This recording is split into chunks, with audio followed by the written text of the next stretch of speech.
Hello, everyone. Welcome back to yet another political episode. So, we are going to be talking about Florida today. I know yesterday was a very busy day when it came to videos. 4 videos. It's gonna kind of be like that this week because we got to cover Illinois, we got to cover Arizona and Kansas, and on the 23rd, we have Missouri and Louisiana. And not to mention, we have Illinois ballot measures, the Illinois primaries, the Ohio primaries. So, yeah, realistically, taking a look at the schedule, I don't know if I might start posting, I would say, um, a little bit early. It's not my favorite thing to do. April 2nd is the next primaries. So we know for sure next week we do not have primaries. Big news, okay? No primaries next week. We have Louisiana, and that's going to be the last set of primaries for a long time. We do have the Connecticut primary, the Delaware primary, New York primary, Rhode Island primary, and Wisconsin primaries. Those primaries are going to be on April 2nd. That is not next week. That is the week after. And I want to believe that is a Tuesday. So it's good to know. Yes, Tuesday. Duh. But anyway, let's go ahead and get started. Yeah, they have not updated the county map. That is fine. We are mainly concerned about getting this done, not rushing through it. But Florida is our next state on the list. And of course, Donald Trump performed legitimately good in this state. Trump almost cracked 1 million votes. Have we ever cracked 1 million votes? Have we ever? Let's go to California. They finished counting. Yeah, Trump has reached 1 million in California. That's because he was facing a legitimate opponent. And yeah, you have neocons in California that that literally insist that Nikki Haley is the better option, with her getting 17.5%. But today we're mainly talking about Florida. The fact is that people, more than the biggest expectation amount of people, came out and voted for Trump, who was the only one on the ticket. That shows that Florida is literally on the right direction. If you did not know, I did have Florida tilting for Rick Scott. That is because Rick Scott, I love him. He's a great senator. But he has ran 3 week campaigns. And his team is not really the best when it comes to running elections. I think he will win. He's never actually been defeated, but I'm most likely am thinking he will perform his best win, probably over 2 points. I don't know. What the polls are saying right now. I'm gonna keep my eye on open on these polls. I'm hoping Rick Scott will perform a Ron DeSantis or Marco Rubio type of performance. But right now, Scott has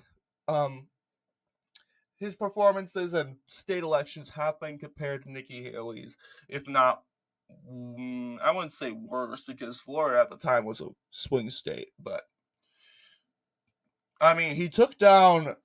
What's that guy?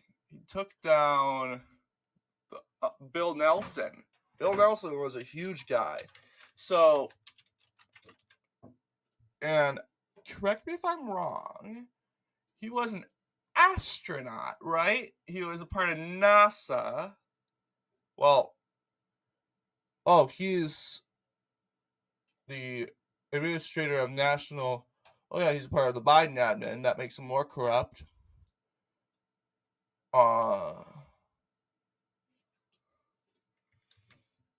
Okay, yes. Yeah, he's a NASA administrator.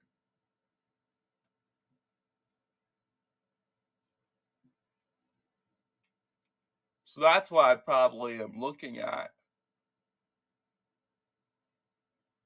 Oh, yes, he went through NASA training. So yeah, he was an astronaut. So that's probably why he did so well. But yeah, we took him down in 18. So I could definitely say, yeah, you know what? We were supposed to lose Florida. Look at all these polls. Once again, Democrats do horrible with polling in Florida. It's just ridiculous. So yeah, but right now, guys, I want to focus on the positives. We're looking at this is a good sign. This is a good awakening for Trump. And a good awakening for Democrats. The Democrats want us to take it Florida going red as a huge negative thing. They're like, oh, Florida used to be center. Now it's far right. Now it's Confederate. Whatever.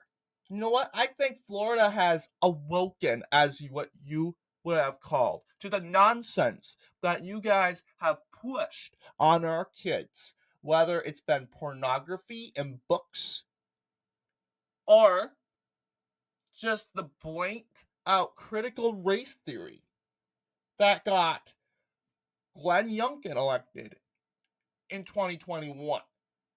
Let's turn on the switch.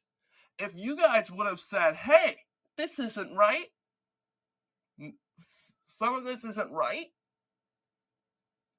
Florida wouldn't have gone solid red.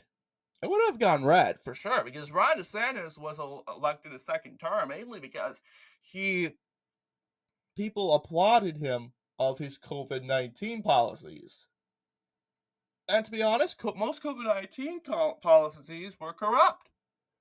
They're unconstitutional. They were forcing you. I'll tell you this: my sister, living in the state of Minnesota, my sister was forced to get the COVID-19 vaccine. Otherwise, she wouldn't be able to attend online school. How ridiculous is that? Online school means she's at home learning, right? She's learning at home. And they're kind of backing it up saying, oh, we want you to go on some field trips with us. Like, you need to do this with field trips. No. And I think my sister has made it clear she's not the field trip type of person. She won't go on field trips, but ridiculously.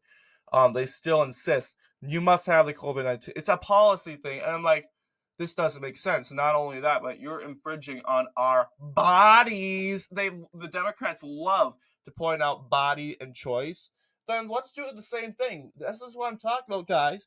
We have the blatant opportunity laying in front of us to hit them back with their own car. Throw the body card at them. My body, my choice. I don't want the vaccine. They want you to get the vaccine because it's for a purpose. It's for the people, as they will say it, for the health and prosperity of workers and people. No! First off, you don't even know what's in that thing. And you'll be like, oh, well, I'm supposed to say good things about it because it was Trump's vaccine. I'm sorry. Even if it was made by a Republican or if it was made by Trump, I still wouldn't take it. Are you kidding?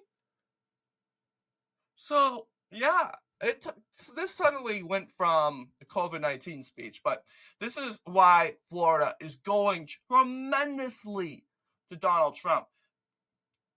Going back to the presidential races, you got, oh yes, look at that. 1 million people voted for Donald Trump.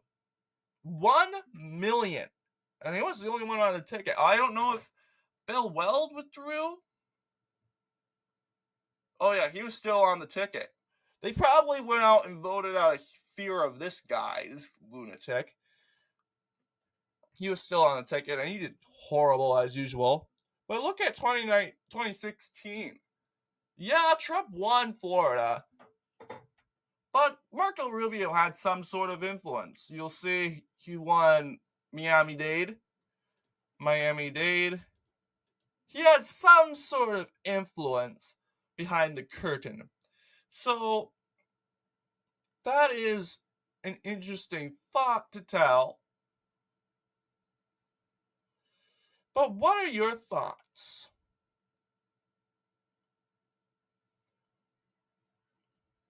With Florida, there's obviously nothing much to talk about. Trump wins pretty much unopposed. However, Nikki Haley and her friends, Chris Christie, Ryan Binkley, Ron DeSantis, they're on the ballot. They're on the ballot.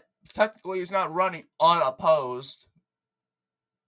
And man, if he was running unopposed, no one would circle his name because theory is Trump's gonna win. And if like one county and like 10 votes went for him, Democrats will be cracking up, but he still wins because he wins regardless. People want to waste their time in circle? I would, by the way, because I'm a supporter, and that's okay. And it takes very little to just circle and just straight out proves, I would tell you, in my opinion, your effort and your loyalty. Like, why not? It's in front of you. You can circle it. It's just 1.2 seconds. Not even 1.2, like 3 seconds of circling. That's it. That's all it takes, guys. But, yeah, I'm sure I'm not the only one that thinks the same way. But anyway, let me know down in the comments. And as always, I will see you all in the next political episode.